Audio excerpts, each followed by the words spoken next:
Weekly protests in the streets of Tirana, just as the European Union prepares to decide in June if it will go forward with talks on whether to admit Albania as a new member. The protests have been a common sight ever since the Balkan country's main opposition party abandoned its parliament seats in February. The opposition Democratic Party of Albania says it will not take part in local elections in June unless the Prime Minister steps down and a transition government takes over. The resignation of Prime Minister Rama, a transitory government comprised of socialists that are not connected to crime, which will first and foremost untie the hands of the prosecutors to bring to justice the politicians that have been caught stealing the elections of 2017, and work with the opposition to advance electoral reform and justice reform.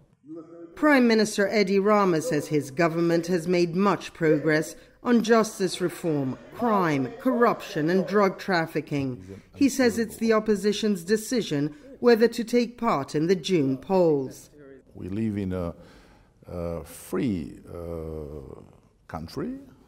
Of course, it's not yet a consolidated democracy, but we are as solid as needed to simply not only understand, but also behave based on the principle elections are for everybody.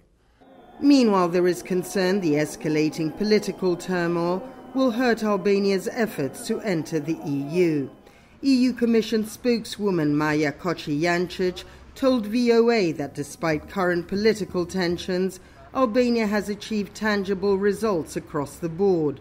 But she added that the opposition's decision to relinquish their mandate seriously hinders the functioning of democracy in Albania and undermines the progress the country has made on the EU path.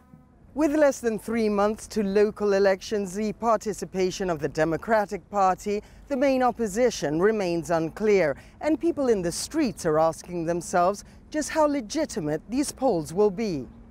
Opposition leader Basha has said no final decision on election participation has yet been made. It appears Albania's political future and its path toward the EU will continue to remain uncertain for now. Sabina Castelfranco for VOA News, Tirana.